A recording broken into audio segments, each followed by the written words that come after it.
The normal healing of a wound can be modeled by an exponential function.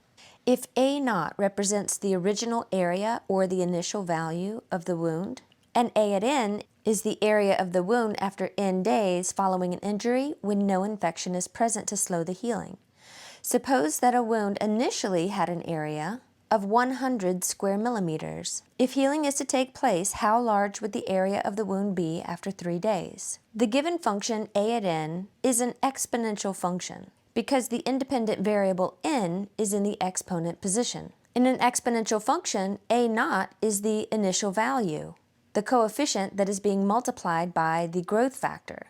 In the word problem, we were given the initial value. The initial area was 100 square millimeters. So we can use this to update our area function. We'll sub 100 in for A naught as the initial value. The growth factor is E, and we have negative 0.35 as a multiplier on the independent variable. Now we have a complete exponential function that represents the area of the wound N days following the injury, where all we need to do is plug in the value of N, and what we get out is the corresponding area at that time.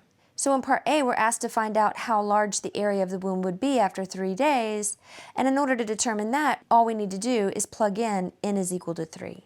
So essentially, we're evaluating this area function at 3, which will be 100 times e raised to the negative 0.35, and then we plug 3 in for N. Let's use our calculator to evaluate this quantity.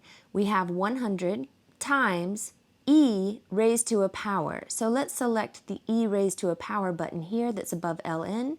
So we hit second and then ln. And the power is negative 0.35 times 3, which gives us 34.99. Let's round that to 35. And our units are square millimeters. In part B, we're asked to do the same thing, but this time evaluate the area at 10 days.